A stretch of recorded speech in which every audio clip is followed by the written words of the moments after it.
Welcome everyone. Thank you for taking time to join us today. My name is Bill Gibbard. I'm the Managing Director for Cardinal Point. I'm also helping out organize today's webinar.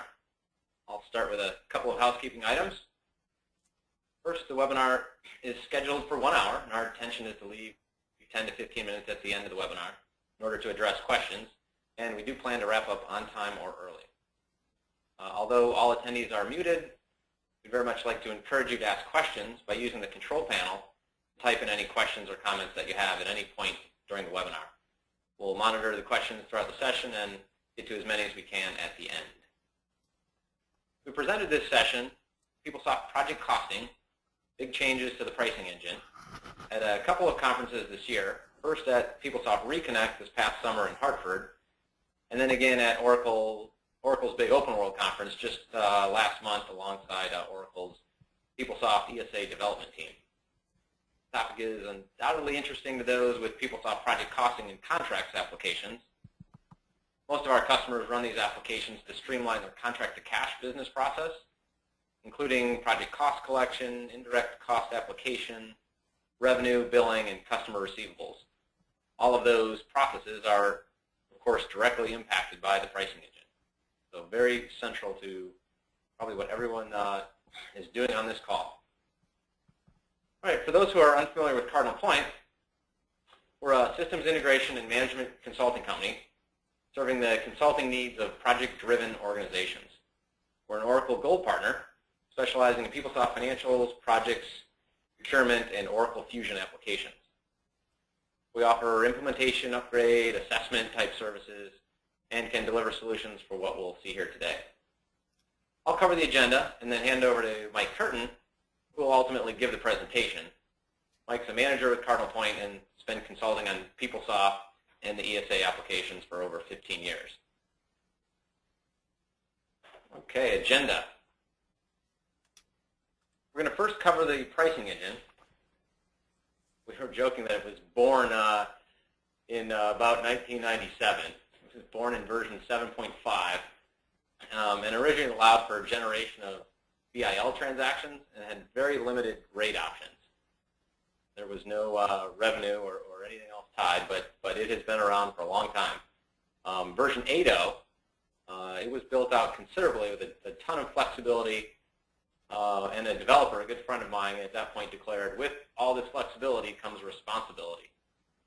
You'll see some tools today delivered to help manage the great responsibility, as well as Oracle deliver even further flexibility in the product.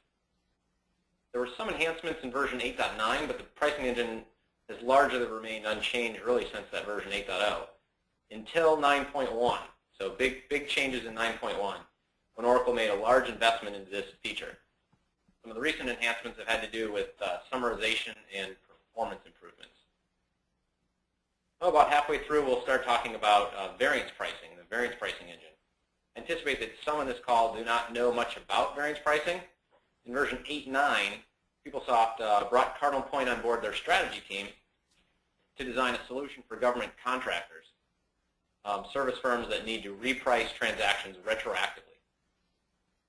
Recently, Oracle gave a grand announcement, so the big announcement that should interest everybody here. Mike, I'm going to steal a little bit of your thunder right now. Let people know that variance pricing is now available to everyone, not just government contractors. You can run it on any contract, commercial or government contract, and you can run it on any transaction type, including billing, so not just indirect costs for government contractors anymore. So even if you push a transaction to billing or the general ledger, you can now use the variance pricing process to reprice or correct the pricing on that transaction. So that'll be the big announcement here today. Many of these new features by Oracle are coming in version 9.1.